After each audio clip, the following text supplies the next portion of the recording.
gentlemen, welcome to yet another episode of It's Me Speaking to You.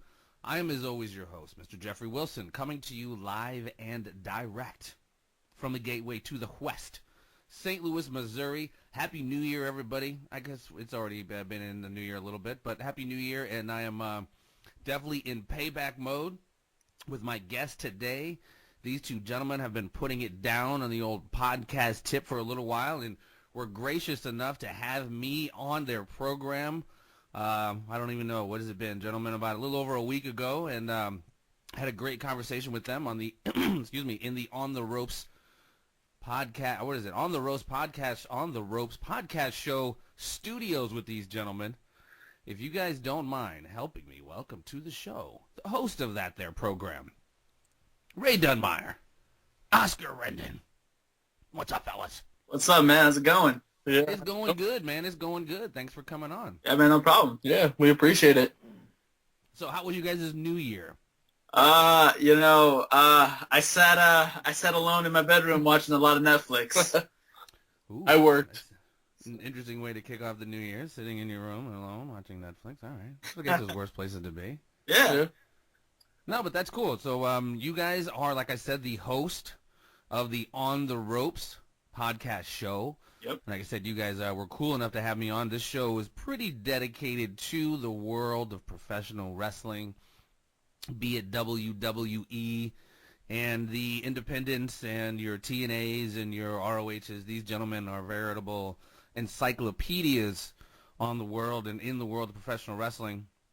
Since I do have two of you here, I guess I have to do a good little tandem back and forth, but I do definitely want to start with your origins, if you don't mind, in the world of professional wrestling. I guess we kind of spoke on it a little bit when I was on your show, but a little bit more in-depth explanation, if you guys don't mind. We'll start with you, Mr. Dunmire. Where did you start getting into professional wrestling, and when was like your first territory, if you will? Well, I mean, my dad would always watch it when I was younger, but I didn't really get into it then. It was more so probably about 2002, 2003. He had gotten some tickets to a live event, like a skybox type thing. So him and a couple of his friends from work and all the kids went. So I'd say that's probably when I first really got into it, was once I went to a live show. And what was that? Do you recall who that was and promotion, et cetera? It was a WWE event. It was just like a not televised. I believe it was Raw's brand at the time. Was it WWE still, or was it still F at the time? It was E at the time. Oh, okay, okay, cool. Yep.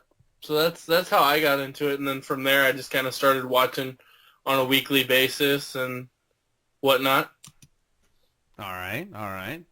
Mr. Rendon, Yeah. What was your intro to this wonderful business we call professional wrestling? Well, I guess me and Ray have something else in common, because my dad, he's a huge wrestling fan, and for me it was actually WCW. My dad, he had a lot of tapes that he would record on his VHS, like Monday Night Nitro, I remember the Great American Bash and stuff like that. So the person I kind of grew up watching was Rey Mysterio, and so from those tapes I kind of fell off the wagon for a while, and then like 2005 I got back into it. I didn't like it at the time. I don't know why I hated wrestling at the time, but I just thought it wasn't for me. And then one day I just sat down with my dad, spent some quality time with him, and I learned to love it. And ever since I've spent a lot of money on wrestling. So yeah. Haven't we both? Well, yeah. When I was on their podcast there in the On the Ropes podcast show studios, the room is festooned with wrestling memorabilia and belts and signed belts, mind you. Well, Ray, I didn't get from you. I got the promotion and everything. Who did you grow up watching? Who was your favorite, if you will? Oscar says his was Rey Mysterio. Definitely the Undertaker. Oh, okay. Why? Maybe it was a mysterious, ominous feeling or whatever, but that's just who I grew up to kind of lean towards. Okay. Yeah. Well, he's definitely, only a handful of people can say they've been as successful as, he has for, a quarter of a century. Yeah. It's pretty impressive. Yeah. Without a doubt. Yeah. Well, you guys, as I say, you guys are the host of the On the Ropes podcast show, and you've had a variety of guests on thus far. I've checked it out, and you guys have had a lot of promotions, a lot of people on in the local area promotions, Dynamo Pro, you know. You guys hear that? Oh, I'm sorry. Dynamo Pro and some of the other local promotions. 2015 obviously was a good, successful year for you guys. What do you guys have on the burner for 2016 and for the show? Well, yeah, like you said, 2015 was a very successful year for us. I mean, especially since we just started not too long ago. Yeah, how old? Yeah, I meant to ask that. How old is your show? Well, let's see. If we have to count it by months, I'd say 6 or 7 months. Yeah. Okay. Yeah. It was. And is this the only one you guys do? Don't you have a couple, or is this the only one? This is like the main one that we do. Like me and Ray do. We produce one other one, and that's the Dynamo Pro Aftershock that we do for Dynamo Pro. Aftershock. Okay. Yeah. I know. I saw that on your SoundCloud page. Yep. Yeah. And then this year, 2016, we're going to be producing another podcast for film and television and music and stuff like that. So, that way we can try to get like an even more variety of guests besides just wrestling. And so for 2016, I mean, we're looking to get bigger and badder guests. I mean, I know we've been talking to a couple guys here and there, and I have a pretty good feeling that if you're a wrestling fan, if you're in St. Louis, or if you're just a wrestling fan in general, you're gonna like the guests we have. They have a lot of insight. They have a lot of things to say and talk about, and we're excited to start the year. Yeah. Very cool. Very cool. Like we're also looking to get into videography, so that'll be something. It may not be this year. Probably if it is this year, probably late this year.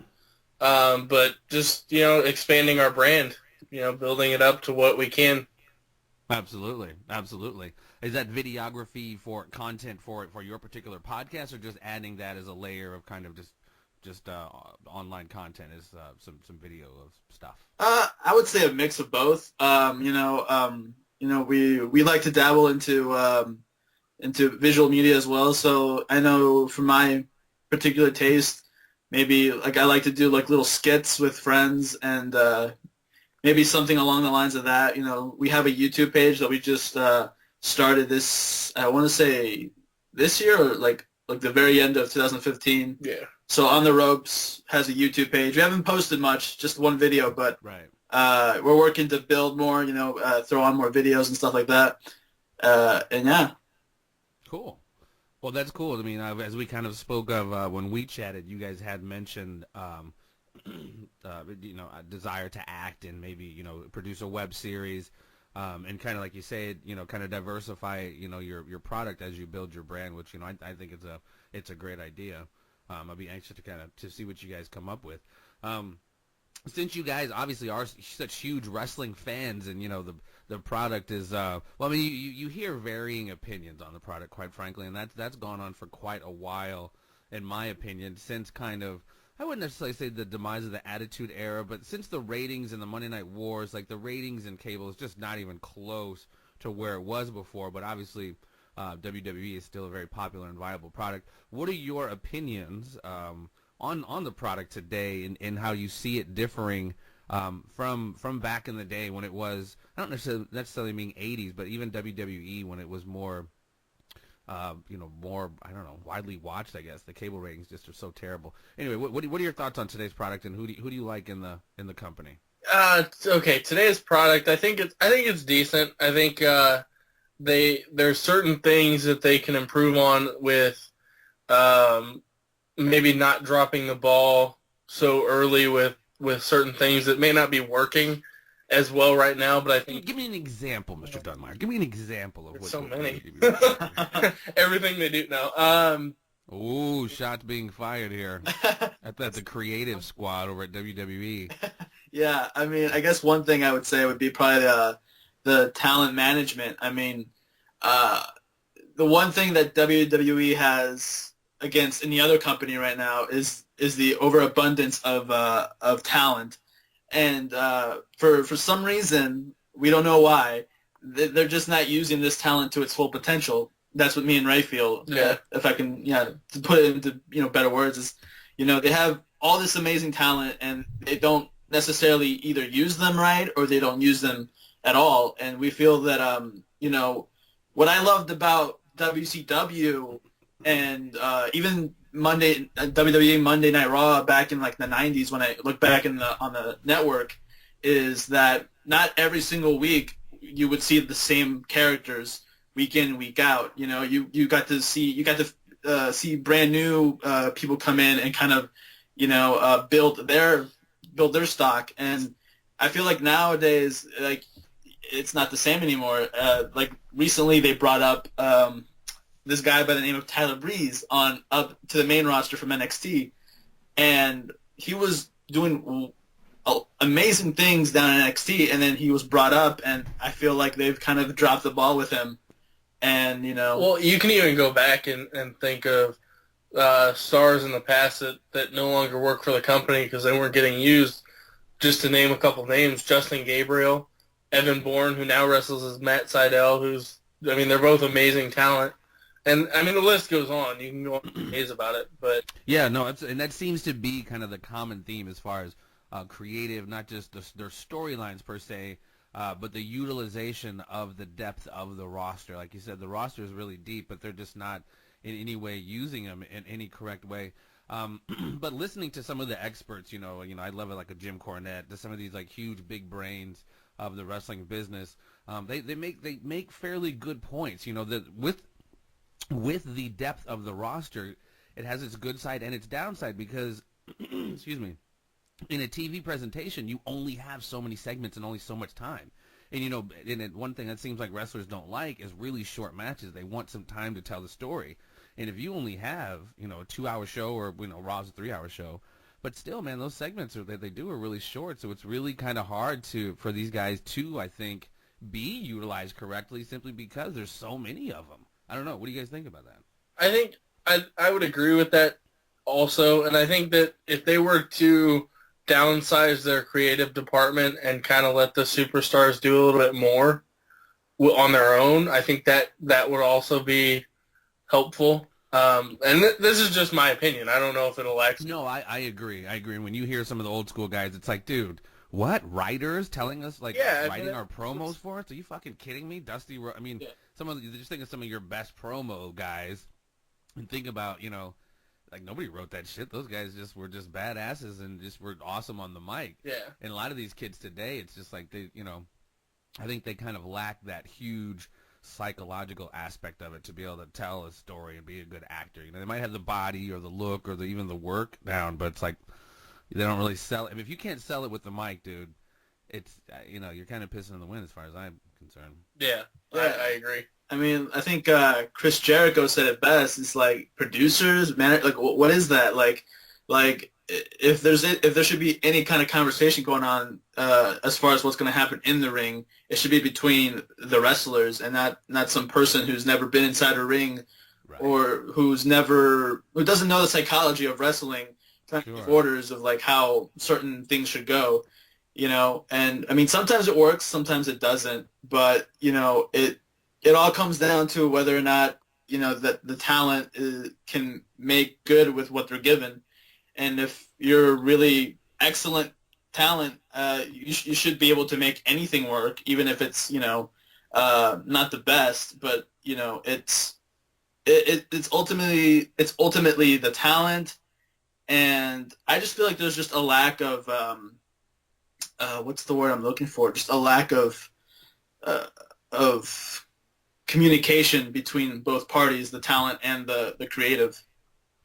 Yeah, it doesn't sound like it's a two-way street. It sounds like creative presents something. It's like, here, do it. And then it's like, like it's always been, you don't want to say no because you don't want to lose your spot. You know what I mean? It's a very, whatever the word is, kind of paranoid, very much save your spot kind of gig. So I don't know. It's like I don't really mind it so much. It's definitely entertaining anymore. Like they've gone such a weird direction with this shit. Like New Day. It's just such a weird departure. And I know and I hate to sound like one of them old assholes. It's just like, man, 80s wrestling.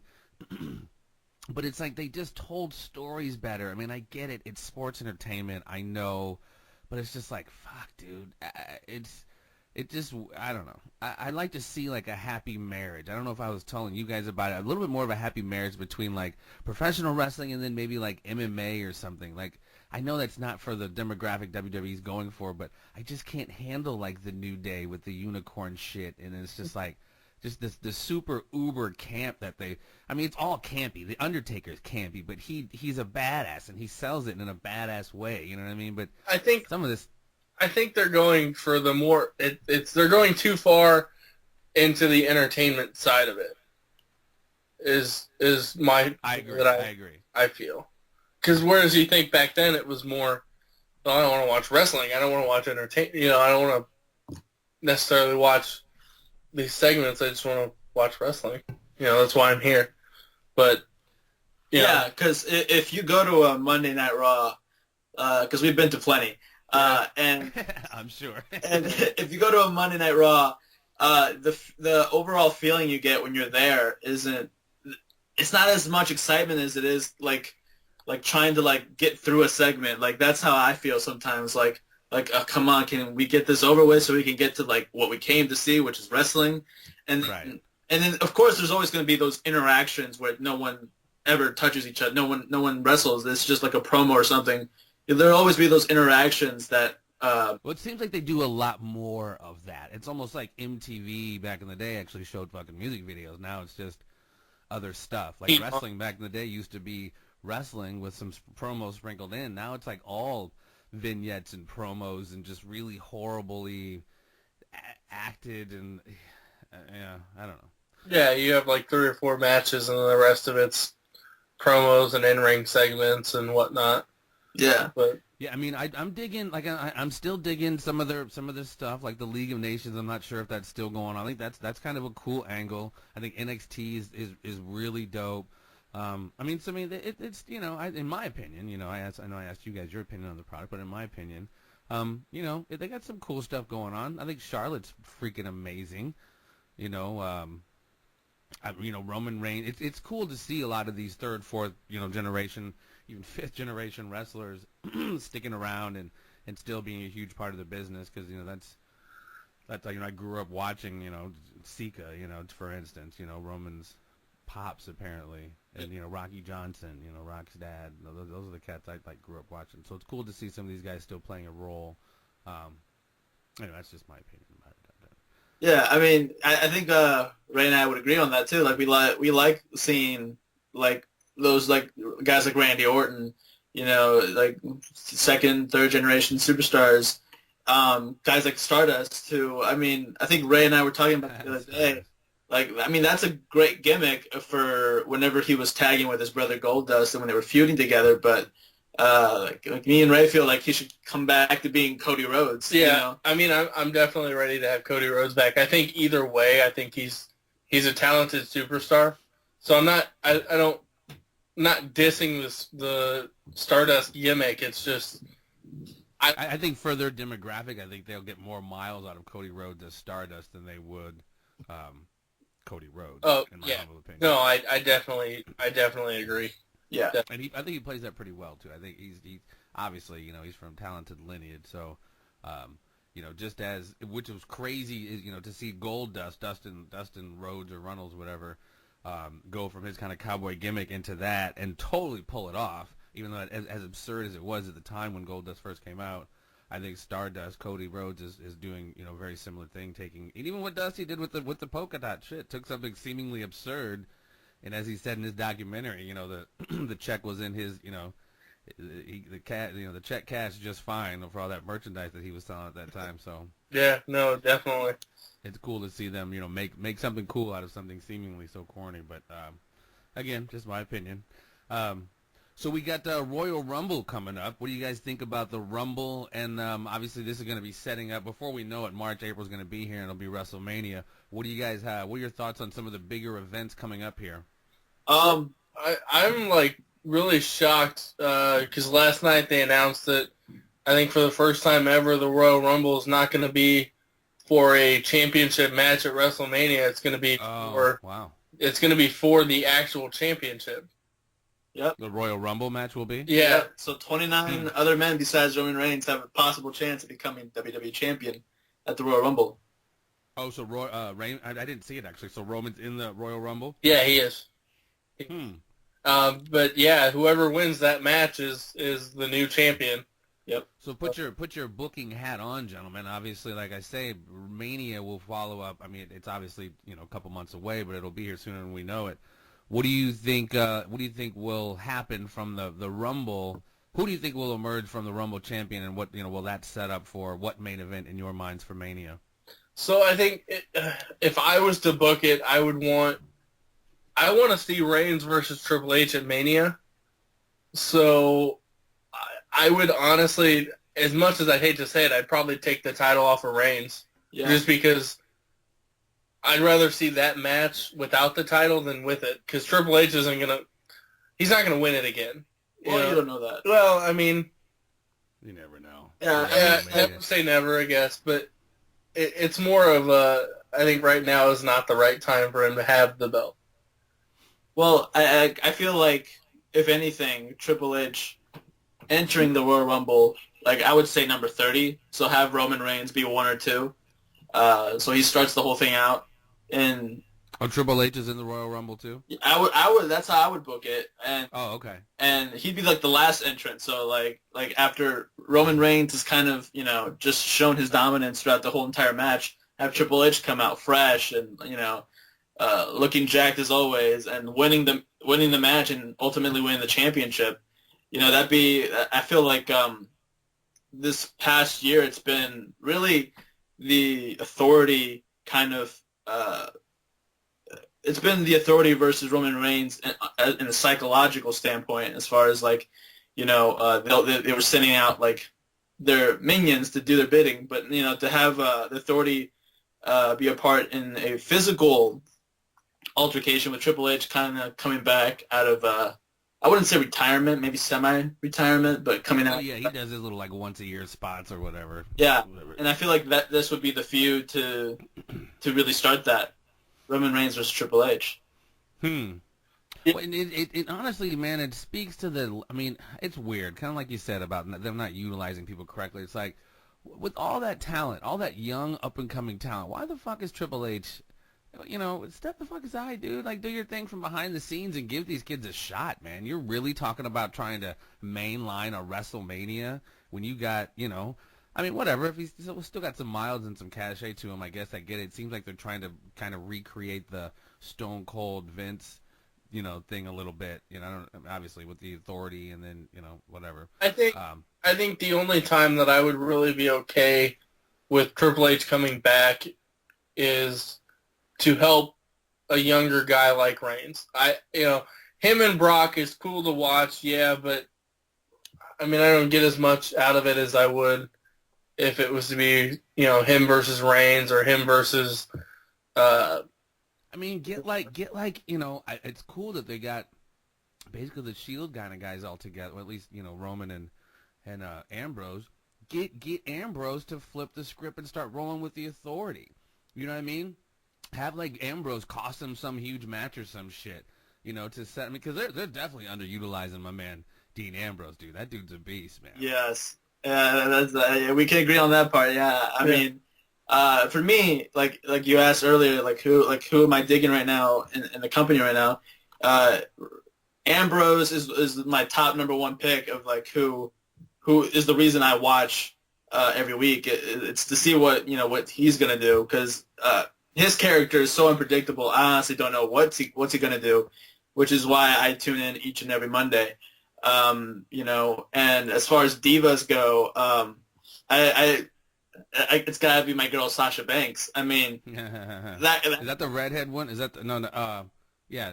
Who's the redhead one? I like the redhead. Becky Lynch. Becky Lynch too. I mean, those two are killing it. Like the sad part about it is that, thankfully, I have the network. But if anyone doesn't have the network, they're missing out on really, I would say really good divas matches on like main event and superstars, because I feel like a couple weeks ago or months ago, I was just like flipping through the network, going through Superstars and Main Event, and they had these Divas matches, and I'm like, why the hell aren't these Divas matches on like the main show, like Raw or SmackDown? You know, they're relegated to Main Event or Superstars, where only people who have the network can watch them. And even then, if you have the network, some people don't watch Main Event or Superstars, so it's, you know, like they're underutilizing the female talent as well. Yeah. And I think as much as we want to get, you know, for lack of a better term, like stimulated, we want to see like good wrestling content. It takes so long to build these individual characters up, you know what I mean, successfully. Yeah. So, I mean, I'm knocking it a little bit, but I mean, I know it's a tough gig, and you know, with the talent they're working with now, I think, you know, their hands are full, man, because it's, you know, like I said, they're talented in certain ways, but I think really getting themselves put over and, you know, really developing good characters, I think it's difficult nowadays, man. You know, kind of speaking to what we were talking about a little bit ago, you know, back in the day, Dusty, I mean, fuck, all of them who did promos back in the day just did it off their dome, dude. Just had no, you know what I mean? Just didn't have writers, and literally they were filling freaking arenas. Like, we got to get some more naturally talented, because like me as like an actor or someone who, like, it's hard for me to watch not only just acting stuff but production stuff too, because like you it's hard to suspend your disbelief with a lot of these guys because they just reek of like noviceness, and you know what I mean. Yeah. So I like to see him be a little bit more seasoned. That's why it's, you know, many things suck as to why, you know, Dusty Rhodes dying sucked, but him being what he was doing, that role he played in that developmental, that performance center, you know, that's almost no better person to, as they say, you know, sit under the learning tree and you know, catch the reel on the psychology of wrestling, really. And that's something sorely missed, obviously, and there's not many real veterans around to teach that, so it sucks, man. So I guess they just have to go back to videos and watch to some degree, but yeah, the network, man, I swear to God, I've geeked out on that network for a little while now. Yeah, I mean, it's dangerous. It is. Like, once I got it, I couldn't stop. I was watching, like, all the old pay-per-views that I used to watch, you know, just reminiscing. And so I looked up, like, WrestleMania 1 and 2 and then 3. I mean, it was just like, I don't know. It's wild. It's amazing to see, like, the growth. Because I was, how old? WrestleMania 1 was, what, 85? Right? Am I correct in that? 83 or 85? Yeah. Yeah, I think it was 80. So I'm 42, so I was like 11 or 12, whatever the math is. I was born in 73. I mean, that, to just like speak, I mean, I just remember all of that whole build-up, the Cyndi Lauper thing, and Piper body slamming David Wolf, and then the introduction of MTV, because MTV was obviously just popping off and really huge. I mean, from a promotion standpoint, like Vince, looking back on it, was so fucking genius how he, you know, used the Muhammad Ali, Liberace, like did all that stuff to get more eyes on it. And it was, you know, they just have not looked back since, man, honestly, from WrestleMania 1 on. Yeah, I mean, I mean, from what it was to what it is now, it's grown into being its own thing now, where WWE is like the thing, you know, that is now pop culture. You know, it's like when you think of wrestling in pop culture, you immediately think of the WWE. You don't think of any other. Well, there's nothing around. I mean, I guess there is, but I mean, yeah, the top dog. Yeah, well, yeah, exactly. Like if you were to ask me, like, Christian Bale, like, if you just say his name will forever be synonymous with Batman, and that's what a lot of people's thought process will go. So, yeah, it's just, you know, association with name, like wrestling, WWE. I mean, that's what it is now. Yeah, no, absolutely. I mean, it is the behemoth, and it is the only game in town, and it is very, very interesting to see how it really has evolved. Because, like, what we were talking about when I was on your show, you guys were saying, like, watch the show Breaking Ground, right? Yeah.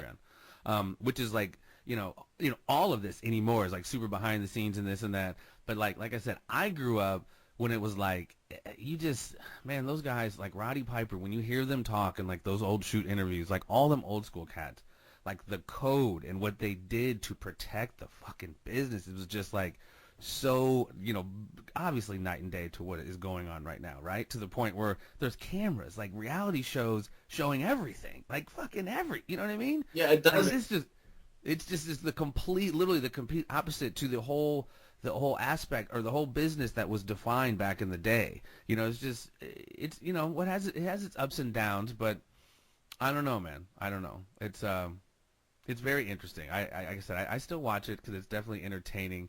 But I miss I miss when they attempted to make you fucking believe a little bit, Yeah, I mean, it does take me out of it sometimes because, like...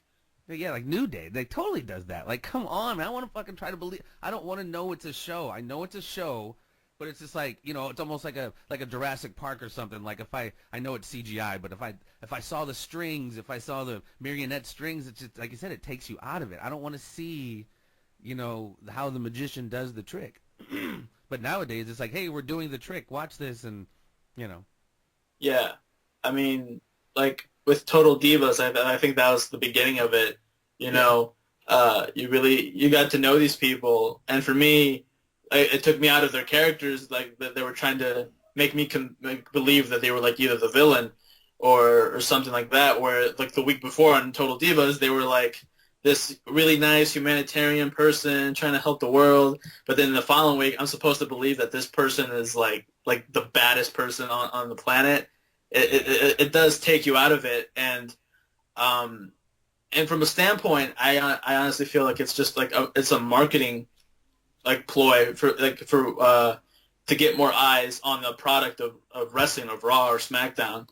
I mean, I think that's what it boils down to, is that it's just another piece of marketing to get more eyes on the product. No, and absolutely, and it creates another like layer of content, all these different shows. I mean, yes, it breaks the code, and I guess there is no real code anymore. But yeah, I guess just here's some more shit you can watch, like, letting those guys know who's married to who. Like Daniel Bryan's married to such and such, or John Cena's married to such and such. I mean, it's just like that kind of shit was just like, I don't know, kept way more under wraps. But I mean, whatever, it's different, and I don't mean to bitch about it, but it's just it's hard to. And the ratings reflect that. Everyone else finds it hard too, because it's like the ratings are a complete departure from a time where even you still had like doink and dumb shit back in the day, but you still were able to balance that out. See, I was going to say this a minute ago, like with Dean Ambrose and Reigns and a few other guys, you have wrestling matches, man. You have some fights and shit, and then everything else becomes like a huge gimmick match, man. It's like you got to balance that out better than that. You can't just have, even though I love and respect like Sin Cara and all that shit and all they do, but it's like, I guess maybe not even the Luchas so much, because they still can do some dope storytelling. But I mean, I don't know. It just gets too gimmicky, and I don't know. Like I said, it just kind of takes you out of it. Yeah, I would agree with that. I'd like to see a little bit more wrestling, or just at least something a little bit better to sell it, as opposed to like cats coming out with fucking trombones and whatever. Anyway. All right, fellas. Well, shit, man. I don't want to keep you guys too much longer. So you guys are obviously smashing it, and the 2015 was your biatch, and 2016 you guys plan on doing much cooler stuff on the On the Ropes podcast show. Do you guys have any social media you want to shout out so people can follow your business there?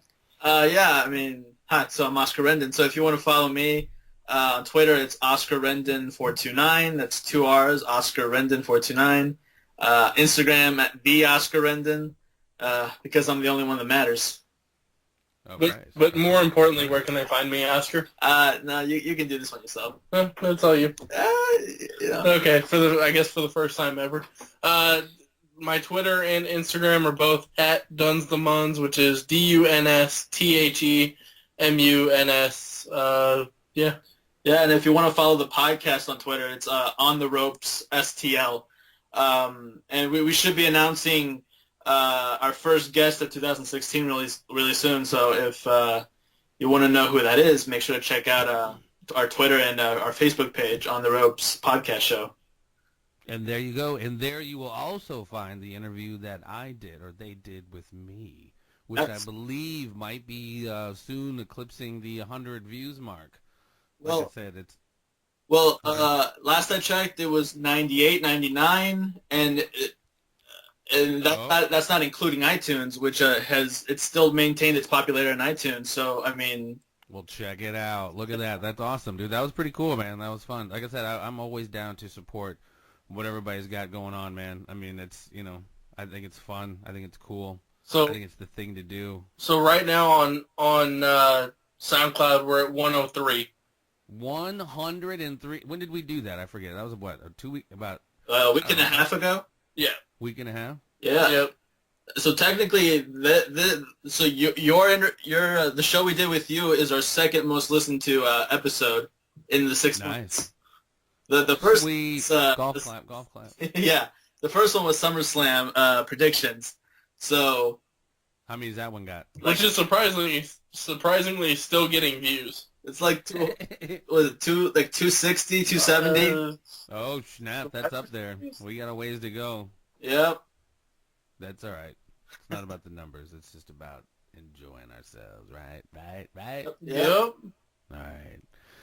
Gentlemen, it has been my pleasure, but I wish I could let you go, but I can't. I just can't until you guys participate in a little segment that I have on this program. It is called the Conspiracy Triangle of Doom. I ask you, gentlemen, 3 very simple questions. The answers, however, are not so simple. You can make them simple in a yes or no, or you can elaborate if you so choose, because this is digital and we can go as long as you'd like. Yeah. So, since we have 2 of you, I will go back and forth, and I will start with, Mr. Oscar Rendon. Question number 1. Are you prepared, first of all? Let me ask if you're prepared. Are you prepared for this? I don't think I'm ever ready for anything in life. I just take it. Well, you're going to have to take this, my friend. Here we go. Question number 1.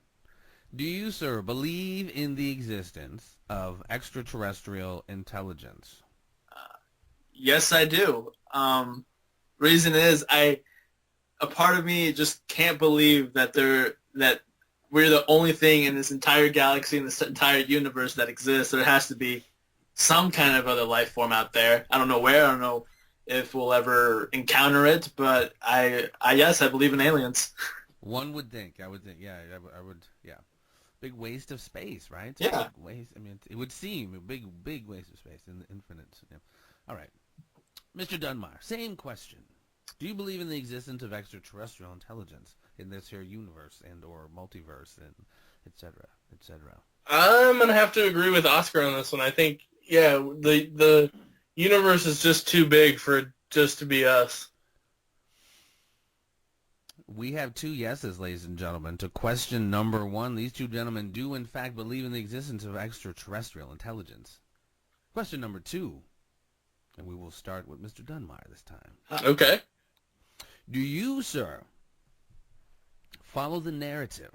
Do you believe the official story of the events of November 22nd, 1963, this being the assassination of John Kennedy, that their official version was Lee Oswald fired 3 shots from a crappy gun from the Texas School Book Depository, wounding Connolly and killing Kennedy with their weapon? And then, of course, on the other side, you have your conspiracy theories. I don't think one person can do that. I don't know how it happened. I just don't think it was one person. You smell a rat. I do. Mr. Dunmire smells a rat, ladies and gentlemen. Mr. Rendon. Yep. The very same question to you, sir. That's a tough question. It is. Oh, now I don't want to sound like a conspiracy nut, but there is no right or wrong answer. All right, this is just a brain picking kind of exercise. Yeah. There is no, yeah. I don't know, because on one side, like, why would someone cover up that there was more than 1 or 2 conspirators wanting to kill the president? Or, I mean, unless it was a setup, I don't know. I guess I have to go with I don't believe that all is true in the claims that the government is selling to us about that particular day. Another rat is being smelled. Yep. I mean, I have my theories, but I feel like that's better saved for another time. Oh. Well, please share with us. What are your theories? What is your theory on that particular event? I mean, it like you said, a crappy gun. From what like analysts have said with the statistics and like even weathermen about like what the weather was like that day and how that shot could have not been possible, even from the distance that it was. You know, there's too many factors as to just how that bullet hit JFK from the angle that it did, from where Lee Harvey Oswald was. It's just a lot of, maybe there was more than one or two shooters, or maybe it was an inside job. I don't want to piss off anyone, but that's one of my theories, is that it could have possibly been an inside job, because JFK was looking to do some pretty radical things that could have changed the way society works today. I mean, from the stuff that I heard. So, I mean, had JFK lived, this probably would be a very different America. Apt analysis, Mr. Rendon. Apt. Yep. Yeah, very interesting story. I always get a range of answers to this question, but yeah, interesting. Very interesting. Question at number 3. Back to you. Or no, I guess we started with Ray last time, so we will start with you, Oscar. All right. Do you, along the lines of following narratives and following official stories, do you, sir, follow the official story and the official narrative of the events, speaking a little bit more contemporarily now, of the events of September the 11th, 2001? Of course, we have the 19 hijackers that are said to have did what they did with the planes, and of course we have the other side of more conspiracy. Inside jobs, controlled demolitions, missiles hitting the Pentagon, etc., etc. What say you, sir? This one I'm gonna have to believe. I mean, there's there's no damning proof that it was anything other than what it was claimed to be, and for it to be a conspiracy, I feel like what would be the purpose of it, So I feel like that one is true. All right, sir. Okay. Mr. Dunmire. I feel like we're having the same answers here. Posing the same query. Yeah, I would have to agree. I think that I just don't get it. I wouldn't see the point of why this would be an inside job. Okay, I'm gonna do devil's advocate on just this one point. Okay. Look at the United States foreign policy since 9/11. My kitty cat. I wasn't calling you my kitty cat. My kitty cat was walking through meowing. Sorry. I was like, You look purry. Yeah. You got a pretty mouth, son. No, look at the United States foreign policy since then. Like anytime you go into war, there's a lot of people making money, and we've been at war for what now, 13, 14 years? Yeah, too long. Yeah. And, you look at some of the players who own some of these contracts that went over and rebuilt the shit we destroyed. I'm just saying, per your question of what incentive would there be, we all got behind fucking, you go take out whoever the fuck did that. You know what I mean? Yeah. That was kind of our psychology at the time. I'm just saying, devil's advocate. I'm on the fence myself, but yeah, to answer that question. It's definitely interesting. Like I'm really unsure of, now that you brought that point up, because that's something that I didn't know, or that I never really, I guess, paid attention to. But yeah. Yeah, It's interesting. Listen to, hop to, I had on a gentleman, stand-up comedian, funny as hell. His name was Jake. It is Jake Harris. I had him on a couple episodes ago. Listen to, if you click on that episode, you see we go to about an hour and 45 minutes. And we probably would have gone longer, but his daughter came in crying because it was like his birthday and they were doing stuff. But our conspiracy triangle of doom is longer than the actual interview. And no. It was the shit, in my opinion, in my humble opinion, because he knew shit. I love speaking to cats on these subjects who like know stuff, because it's a very complex subject. It's not just a very simple thing, and it requires some having read a thing or two, or you know what I mean. It certainly isn't a simple thing to tackle. So go check that out if you care to listen to it, because we go deep down the rabbit hole, my friend. We go deep down the rabbit hole. So it was quite interesting. Yeah, we'll have to check it out.